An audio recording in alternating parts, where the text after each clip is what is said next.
I heard they're edible. You eat them like this, they're supposed to be poisonous. But I heard that if you take them and you boil them, they soften up real good, and it neutralizes the alkaline poisoning, I guess. It actually tastes pretty good.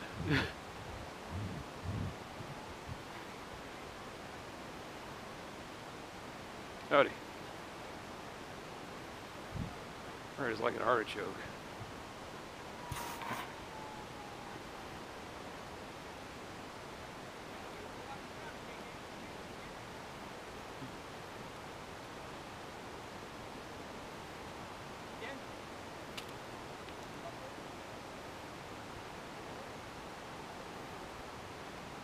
Somewhere in Eastern Europe.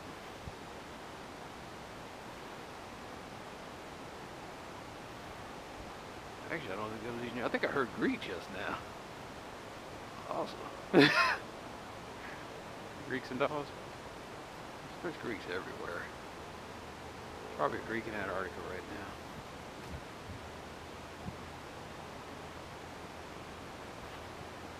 That's one culture I'm never going to know anything about. And I'm not going to watch the movie. Oh, you got to watch it. Big Fat Greek Harry with you. I was like, no, don't. Rom-coms aren't my style. I know I said I'm a romantic, and I am, but I hate rom-coms. I guess I hate them because they're too formulaic. I did like The Princess Bride, though. That's a rom-com I did like. It's good.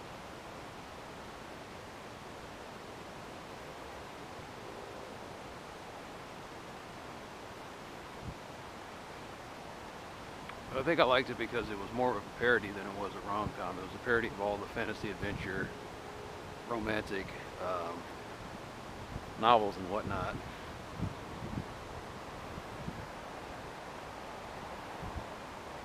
You know, they weren't speaking flowery, pseudo-Shakespearean dialogue. Guys with New York accents and whatnot.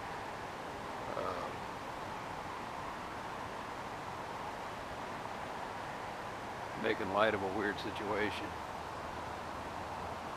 So there's solar lights, LED. That whole setup might have cost what, $3 grand? I hope not. I hope what I'm looking at is about $500 worth of labor and parts. You hope you're looking at $500? Well, I know that battery alone probably cost about, they probably overpaid for the battery about $100, $200. And then there's paint. And then there's concrete work.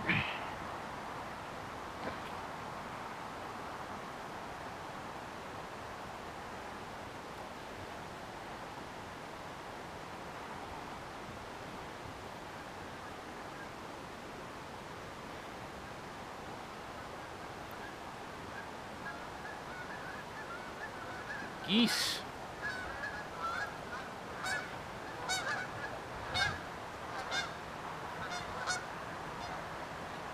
Flying information.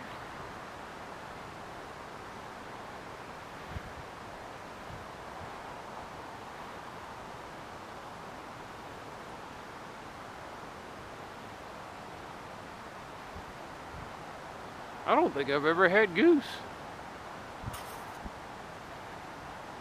I'm sure it tastes like every other fowl out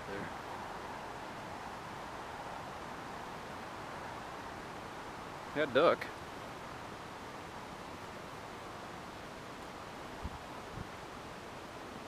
Anyway, just thinking about that, I was wondering if maybe they did it as part of some environmental project. Some students went up there and pulled it down. I always think that every time I see these things, a student did it. I was like, no, a student didn't do it. They hired some guy, some legal workers, maybe semi-legal workers, to come in and do all this. It would have been cool if the kids got to do it themselves, but no. There's a groundskeeper or some guy they paid to do all this. I'd like to think there's horticultural students I'd cut this up and keep it trimmed and put down the sand. Because all that, the way it looks, it's a butterfly if you look at it from the air. But kind of cool. It's all drainage.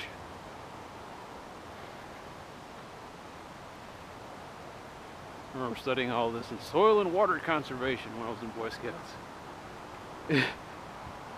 The way it worked was all the merit badges I wanted to get, they were filled up. So this is all that was left, and I said I had to get something. So I signed up for soil and water conservation. And what soil and water conservation were you get to go out to a remote location, grab telephone poles, along with other guys, and then we dig ditches, and then we put the poles in. The fancy name for that was a diversion bar. And it was designed to make, whenever there's rain and water flow, it makes the water flow in wherever you want it to flow.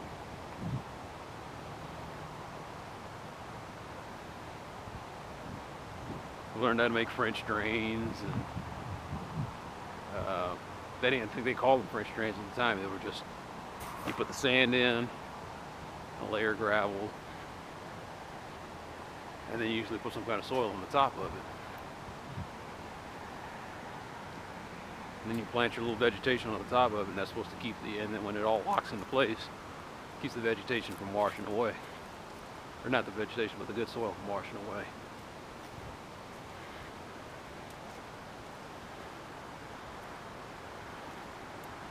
I think they taught us a little bit about mulching. I can't remember what time of the year it was when I took that. I think it was around spring.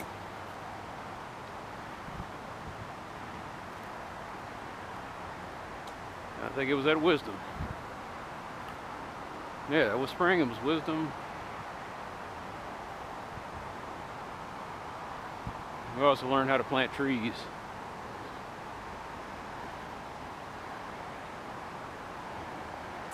So it's been like hours, it's been like a couple of hours just planting trees. They put like pine trees in a bucket,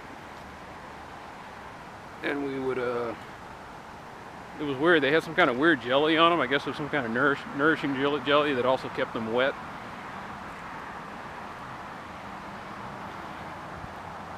And you dig in the soft earth, and then you put the root in there, and then you cover it up, walk on, leave them upright. So I guess even today, if you go out in Wisdom, there's some trees out there that I planted, Jesus, 20 years ago? No, God, no. It's been almost 30 years. So I guess I left a mark. Some tree I planted is sitting over there. Bigger, taller, and stronger than I'll ever be.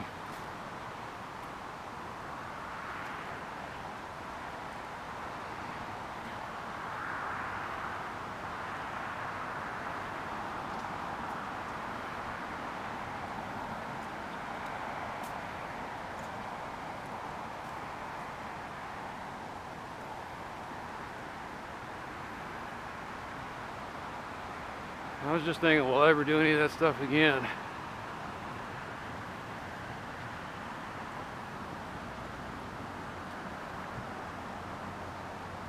And that points back to what I was saying about work-life balance.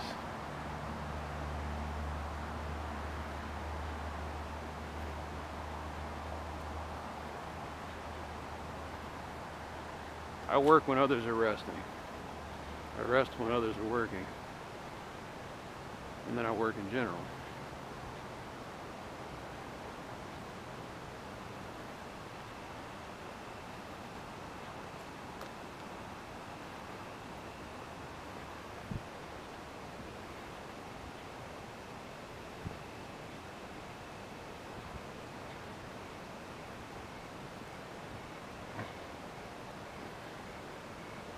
That battery's as big as I think it is. Bottom line is it looks like it's about a 12-hour battery. Oh, excuse me, it might be a 12 to 20-hour battery. It's big. Because my little My little LED lights that I got on the side of the house, those things sit up there all day and they go on and off. That's what it is, they go on and off. These have to stay on. So yeah, they're 12-hour batteries.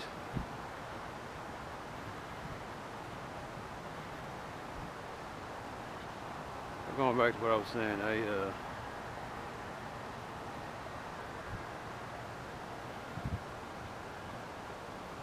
work-life balance thing.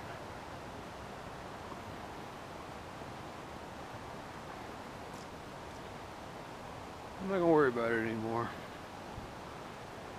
Sitting there reading 2 articles about, and one was in the Chicago Times. The other was some paper that I'd never heard of before, but it looked like it had a right-wing slant to it. Both of them get the same data from the CDC, saying that 2017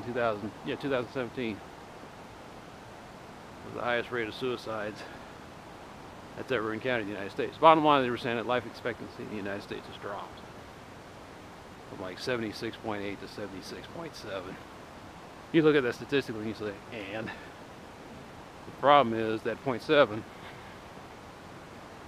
represents like 300,000 to 100,000 guys, mostly guys, who kill themselves with opiates and firearms. Damn it, I forgot to change out the light.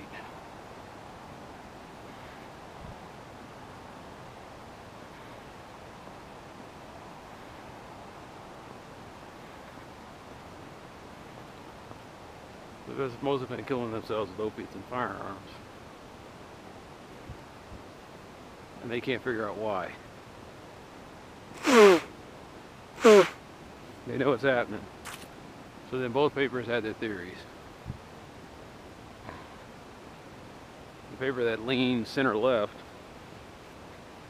was pretty much saying that it was because we don't have enough mental health facilities and we need to start setting that up and maybe that'll stop this from happening. And then the right-wing people were saying, well, the economy's doing great, so that can't be it. You know, these people need Jesus in their lives, and what was the other thing? And it's proof that the left's policies are what's tearing this country apart. And I was like, okay. And I looked at that paper and I was like, as somebody who doesn't care about either party or agendas, any political affiliation, let me examine the numbers. Where is this happening? What's happening in Kentucky, in Tennessee, West Virginia. In some places, it's even happening in the East Coast, elite places like Delaware and everything else. All those things have something in common. Oh, and Ohio. Manufacturing jobs, farms, basically anywhere where the industries are pretty much drying up. And that was one thing I do credit, I think the Chicago Tribune, that's what it was. The Chicago Tribune was saying that it might have something to do with the fact these guys also don't have college degrees. But guys who come straight out of high school have no manufacturing jobs, so they're just going around killing themselves.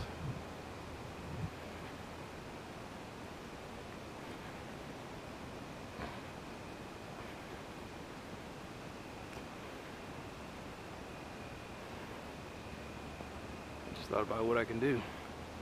I go to my car, I got another light in there. God, I'm smart. Anyway, you know, we know why they're killing themselves. They have no purpose.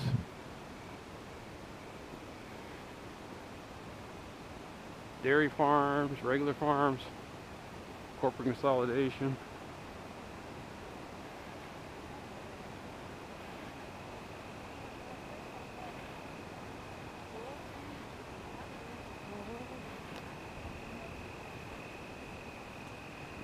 The guys are just sitting around killing them, just doping themselves up to death. Chicago Tribune said, one way we stop this from happening is we've started handing out fentanyl test sticks.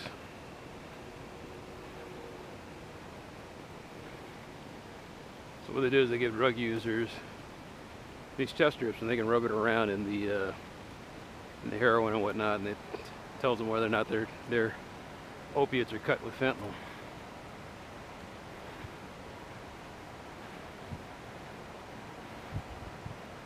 At the very least, it'll save a few lives here and there. Unless fentanyl is what the guys were after. They're chasing super high.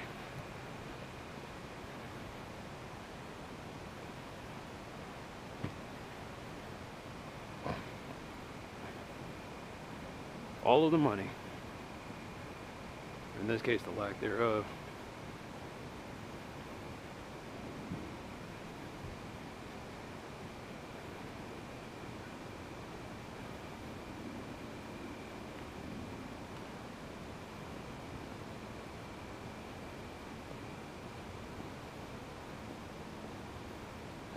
This weird disconnect that there's the guys who sit there and they read about the GDP. And that's like their holy metric. We use the GDP and the unemployment numbers, and that tells us that everything's doing great. It's like, except that both are flawed statistics.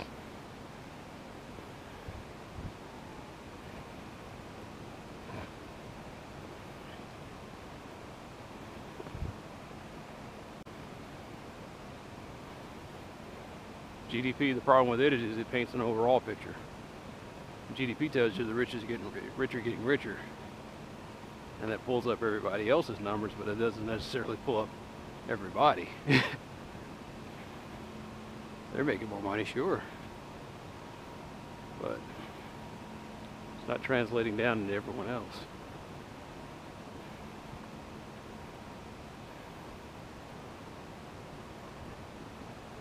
We got the lights turned off over here.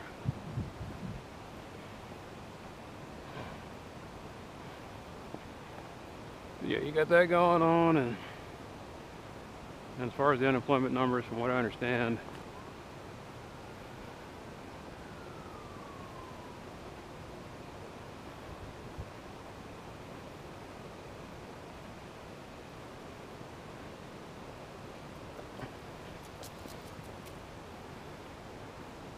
it was a flawed statistic used by a guy in I think it was Chester A. Arthur's time.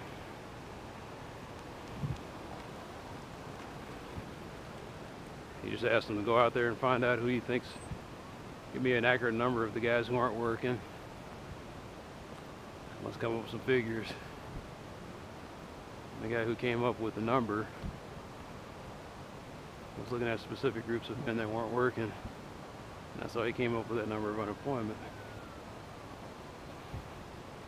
Unfortunately, we still use that flawed metric today. Just like we still use the flawed metric of the BMI.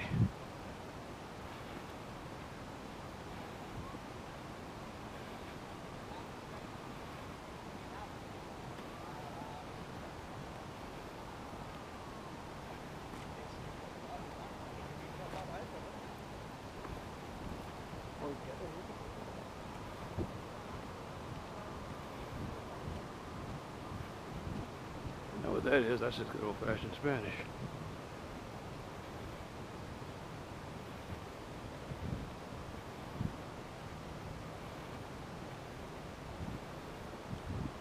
That is the last light you're going to see.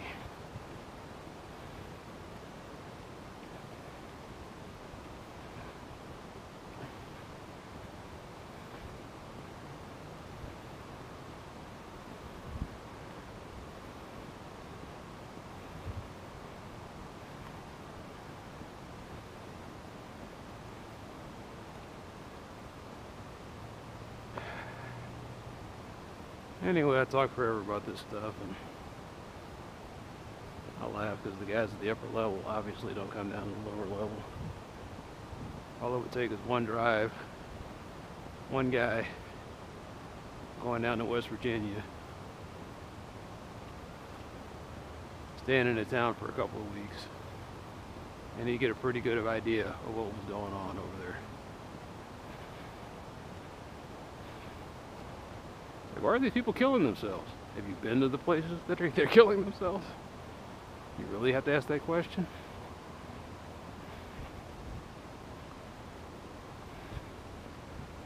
just like where I work at. These guys sit up in a building somewhere and they look at dashboards, summaries, and reports, but they don't actually go out there and talk to the clients. That's your job. You go out there and you talk for us. You're our mouthpiece. You're our eyes and ears.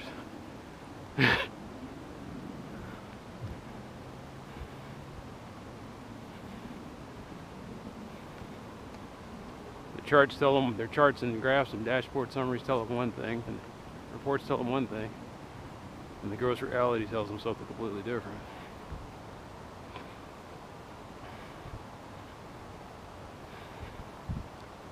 That's why the internet is nice, but at the end of the day, you have to get out there and do the actual experimentation.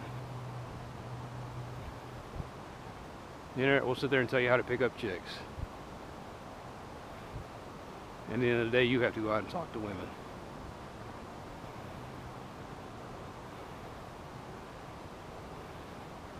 You got to do it a couple hundred times, and then eventually there's somebody you're talking to, and all of a sudden you get resonance.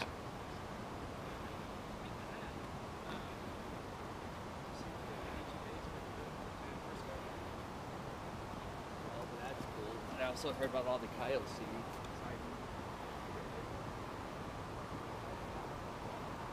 No, it's good that I'm glad there's a lot of people out here. It's cool. I just sometimes I wish when I'm out here and it's 36 degrees, there was somebody else running out there too that would make me feel like a complete goofball. People say, I don't care about what other people think. It's like, when you say that statement, you kind of care. I do kind of care about what people think. I just realized though that what people think doesn't put food on my table most of the time and doesn't help me out of a jam. The only time I care what they think is when it directly affects my ability to pay the bills.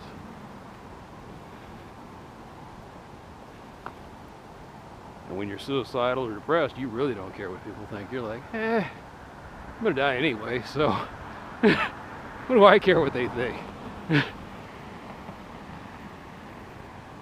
Constant thought of thinking of death makes you focused on what really matters. Howdy.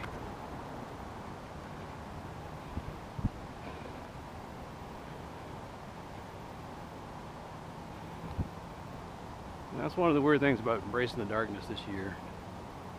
It has left me focused.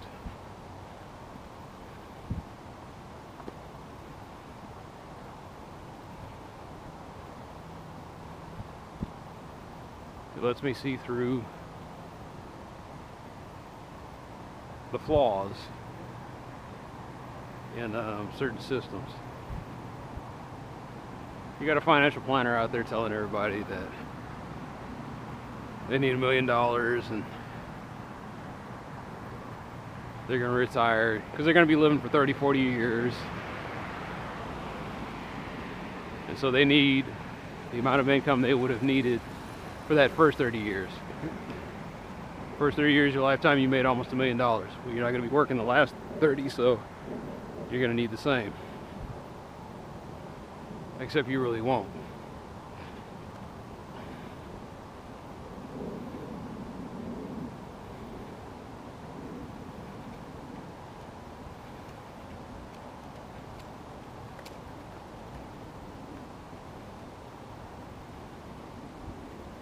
Because here's what's going to happen. One way or another, you're either going to have your house paid for, or you're just not going to have a house at all. So that gets rid of one big giant bill right there.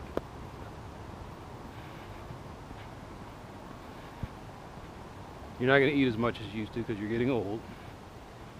You're not going to move around as much as you do because you're getting old.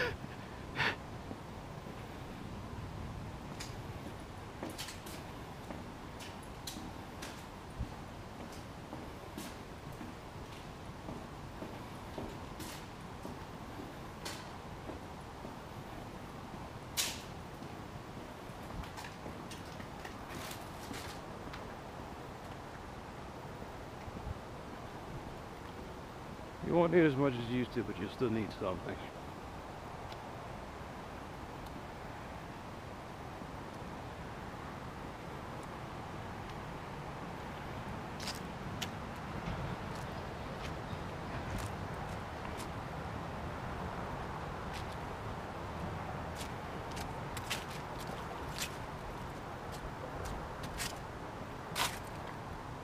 Like I said, I'm not really planning for retirement because I'm just gonna work till I die.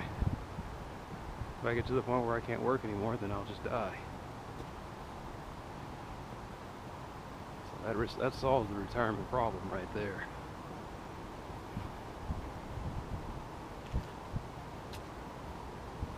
I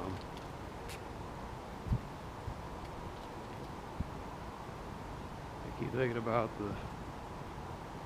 just like I said, just go down on one level and actually see how people are living. Don't use metrics. Don't use dashboards or reports.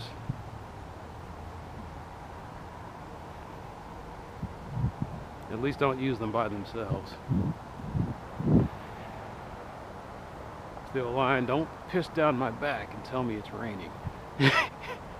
And that's what a lot of these guys, these guys do with their statistics and figures. They're pissing down your back and telling you it's just rain. Rain never hurt anybody. Okay, so I am pissing down your back, but you know what piss is made out of? It's okay.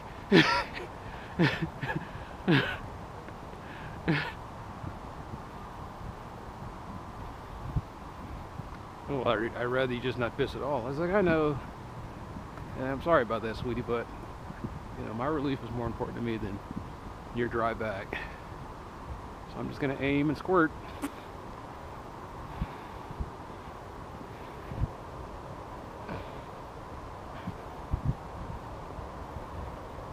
That cold disconnect. I'm sorry you're hurting, but I'm just gonna keep doing what I'm doing that makes you hurt. I do that too. I watch porn, and in the back of my mind somewhere I'm thinking, you know, these women probably are being exploited. I know. Now let's keep, but she's hot, so let's keep jerking.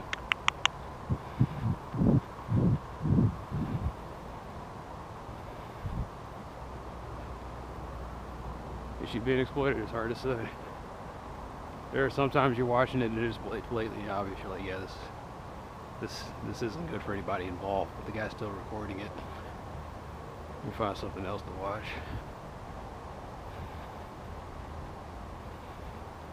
And there's other times where I'm hearing a woman scream her head off and I'm realizing, I'm gonna get a fat paycheck and all I had to do was have sex on camera. Is this a great country or what?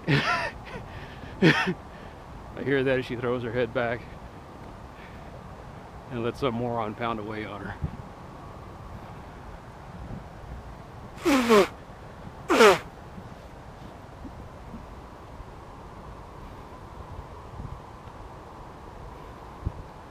She's not thinking about slut shaming, which sucks.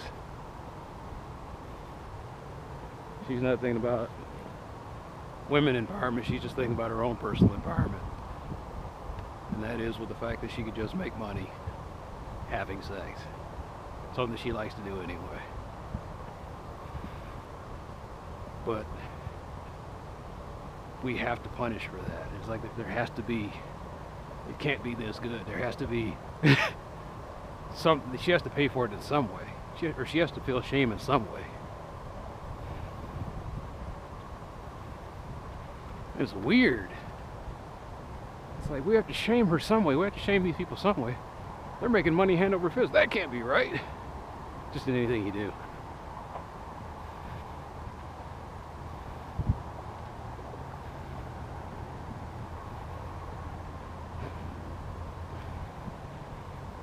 And I guess I understand why shame or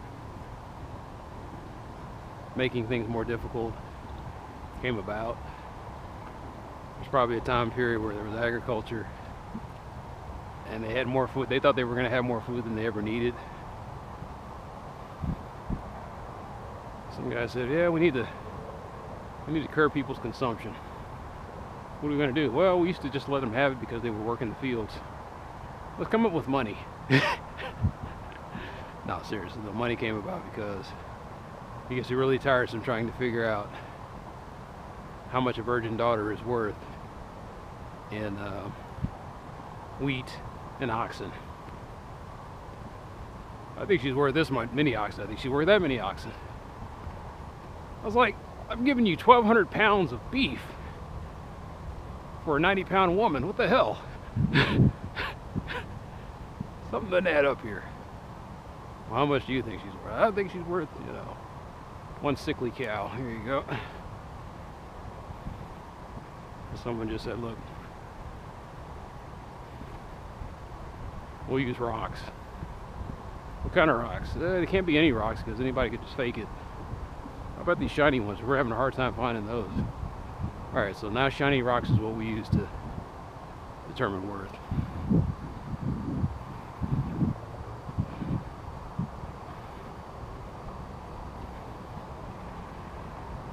Not shiny rocks anymore. It's virtual. It's ones and zeros on a computer screen.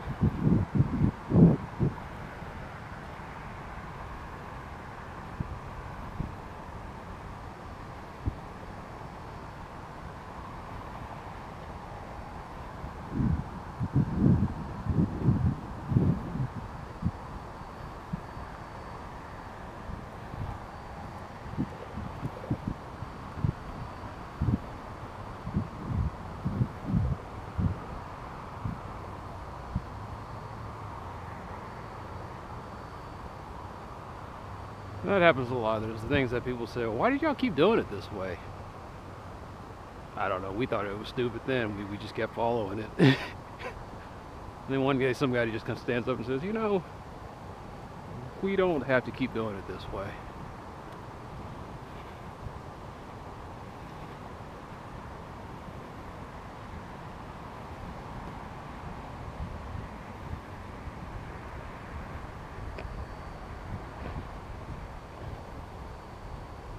Right now the problem is we've got a bunch of guys that are perfectly happy with the way things are, and they're fighting like mad to keep it that way. It only makes sense to them.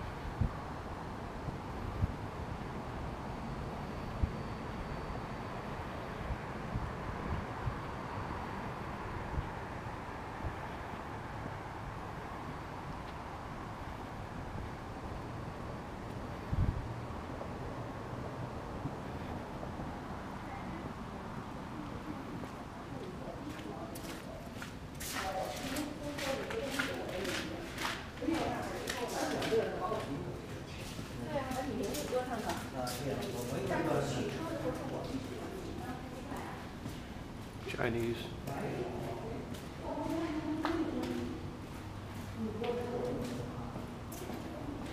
So I thought those guys were speaking Greek earlier, and I think they were just speaking Spanish. They were speaking Spanish while breathing hard and talking into a cell phone. So far I've heard the top 3 languages spoken in the world: Spanish, English, and Chinese.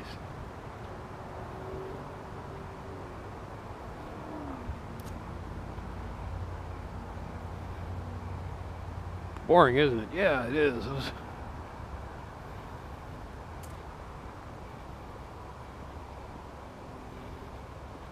You want something more? It's like, wouldn't mind. Every once in a while somebody's practicing the Deutsch, you know. Parler de français.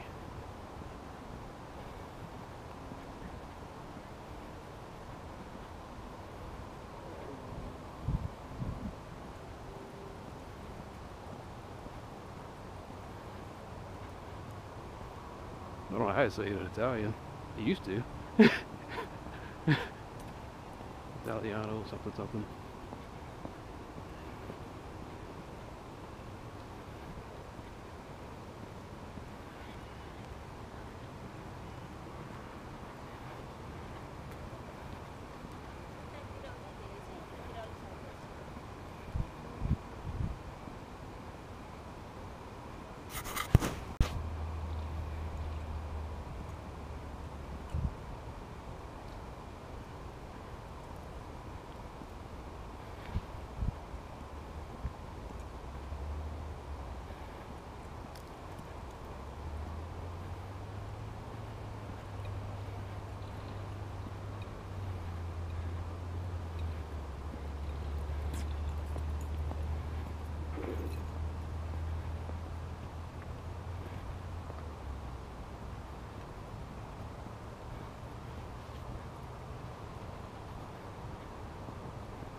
But yeah, I can understand that the rich have a gripe too.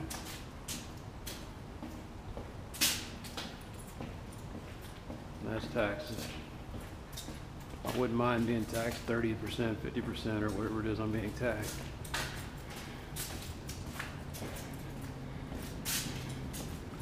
If I knew the money was going to something worthwhile.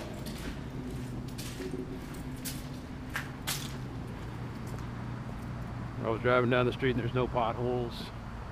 I didn't even have to drive, but there was an automated system.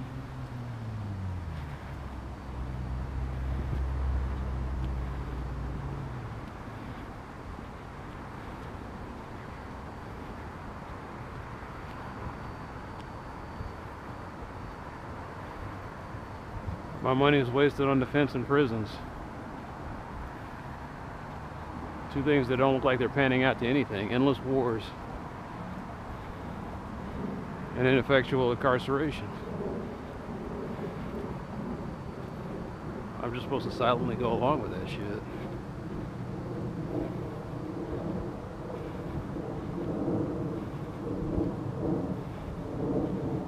Paying property taxes for lousy schools.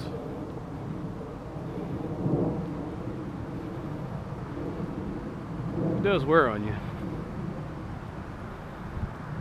You'll want to see more for your money.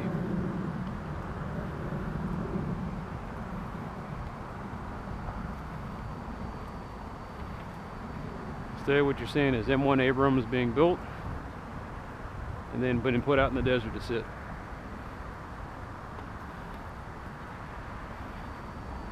Designed for a war that never came.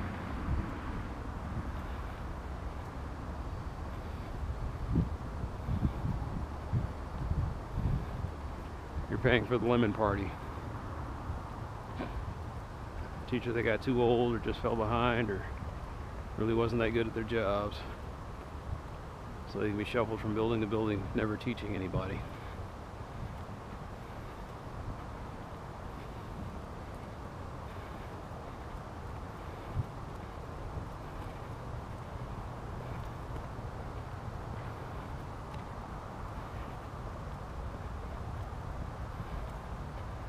Or you're paying for more toll roads.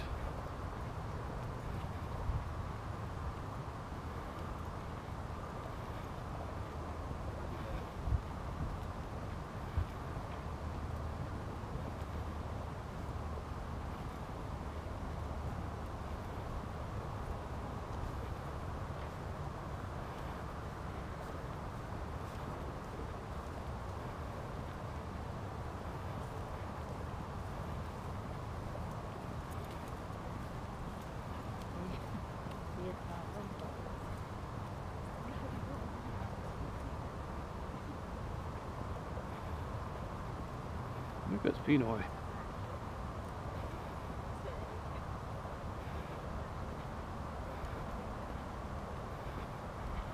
No, I don't think it's Pinoy now. I think it's, I don't know, Southeast Asian Thai. I think that's Thai I'm hearing.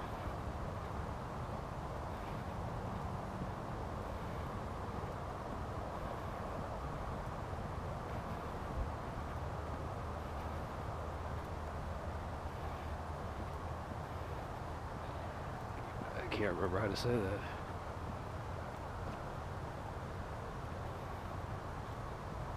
All I know is Nipongo is Japanese, Vietnamese is Vietnamese.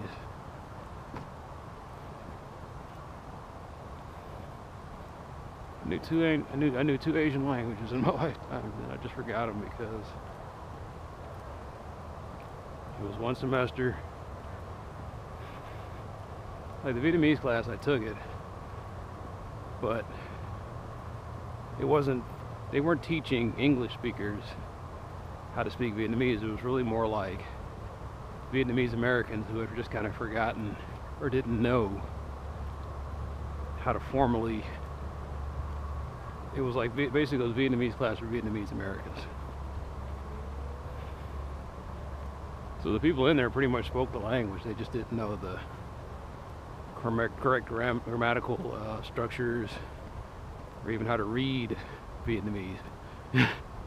Like, what do those little symbols mean?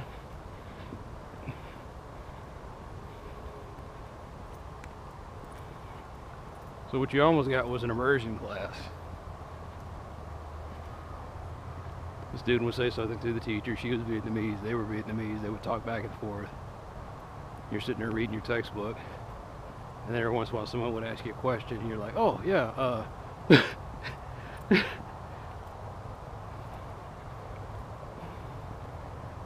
Japanese class, that was Japanese for people who were speaking English, but that was here. I was learning it here, and I had to drop all my classes because I got a job, and the job says, oh, you're taking classes. Well, it's not going to fit. Oh, we conveniently had this job at an hour where you can't take your classes anymore. It's like, all right. So I dropped the class and a couple other ones. That's America to me. To me, that's America. You're supposed to be getting smarter. You're supposed to be able to help out, but you can't do that if you also have to get a job to put food on the table, and the job's not sympathetic to the fact that you're going to school. It's like, yeah, you're going to school and all, but well, that's nice and all, but we need somebody who can do this, that, and the other. How long do you need me for? 3 months? Take it or leave it. And every time I had to take it.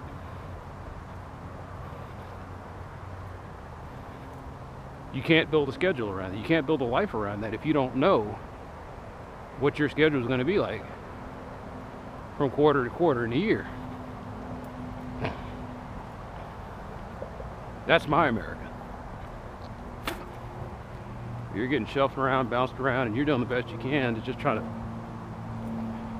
fit in the life between the gaps.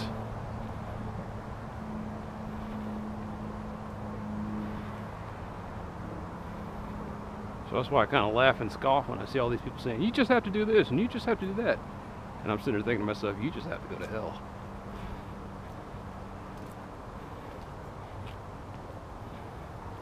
Because you're clearly seeing things from a heaven perspective, when hell is the reality.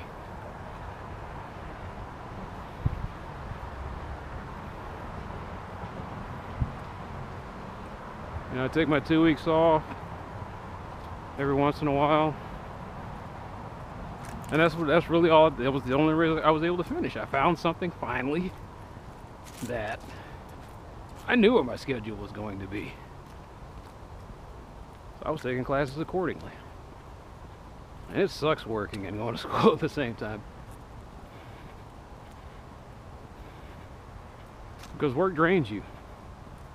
Work doesn't allow you to focus.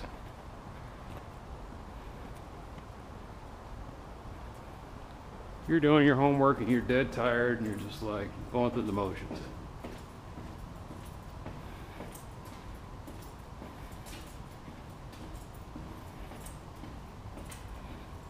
I learned something, I just don't know what it is, because I was too busy. I was too fucking busy working.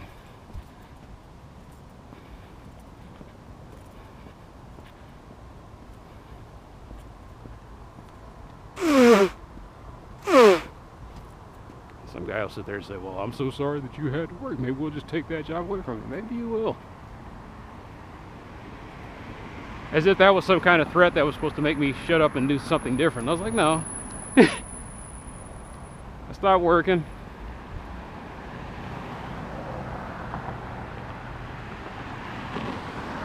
Like I said, because now I have an option.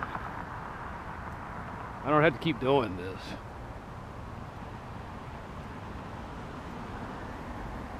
Right now it's not so bad because I'm not going to school. It's 40 hours a week and I grab and complain.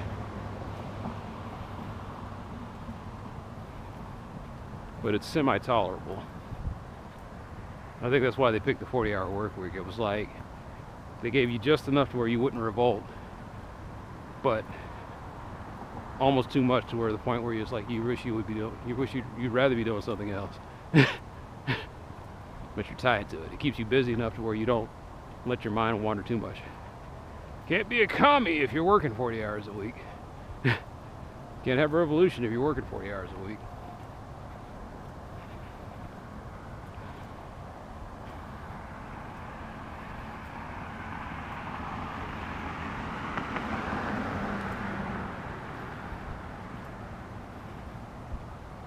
You think about what people's work schedules were like before we had established shifts. And before the Industrial Revolution, a lot of people just worked period kind of activity. It was just like we'll be around from sun up. Looks like traffic slowed down a little bit, so we'll just close up shop. Sometimes we're fairly random.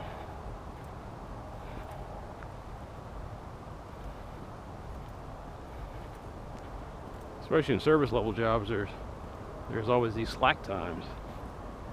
At least there used to be. Like I said, some efficiency asshole started talking to some greedy corporate asshole. And they said, yeah, our employees have about 6 hours of slack time per day. Wait, so you're telling me I'm paying them for 6 hours and they're not doing anything? Oh no, that's got to change.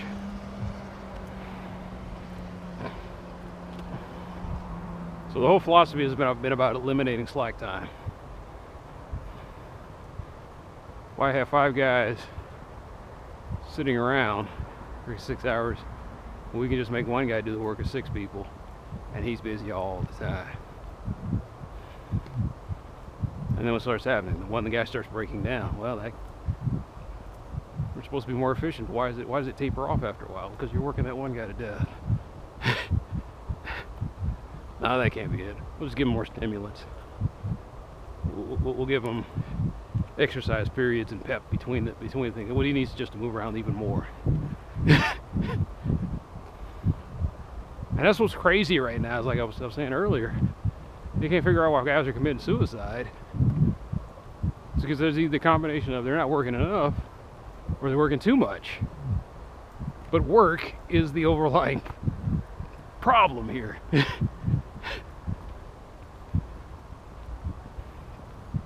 Either their job leaves them with nothing to live for, or they don't have a job, which means they can't afford to pay the bills, which means they really are having a hard life and they don't feel like they have anything to live for.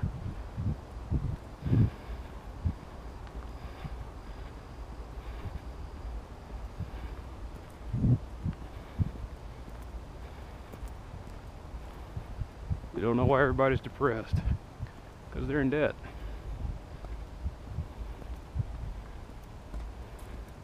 Because their kids are growing up and they aren't a part of it. I'm reading stories about people who work the night shift. I'm thinking about going back to trying dating. And then I was looking at stuff about the horror stories of people who work the night shift. I work 3 to 12 and she works 6 to 3. And we're lucky we see each other on weekends. And I'm like, what kind of relationship is that?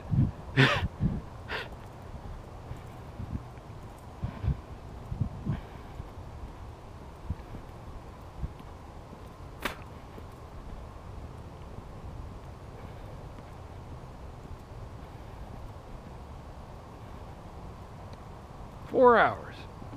4 hours each day. Everybody. 4 hours a day.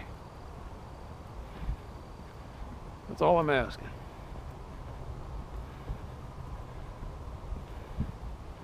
Supplement that. If you don't want the basic income, can we make it a supplement then? It's like you can kind of live off of a basic income, but you really need a part-time job. Can we do that?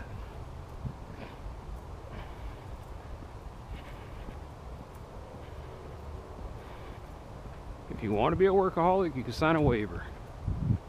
Actually, that could backfire. Because all that will happen is all employers say you have to sign that waiver. The government says, you can't work people this much. Well, they signed the waiver. Because that's what's happening right now. It's like the government says, you can't work people like this. Well, we have a contract with them that says they can, they signed the contract, so they signed away their rights. That was the condition of being able to get the job. And all the jobs required this. Collusion on the part of those that dissuade people from going into, like I said, organized labor and labor reform. You enter this building, The contract states you give up your rights. The government can't help you here. Can't help you much. Unless something terrible happens. In which case we'll just stall and stall and stall. And make the government's power ineffective.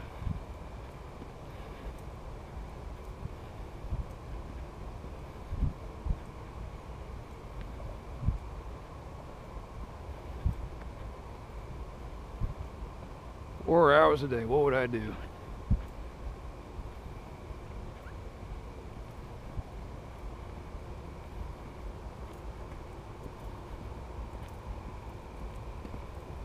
People say that just wouldn't work. Some jobs you can't do in 4 hours. True.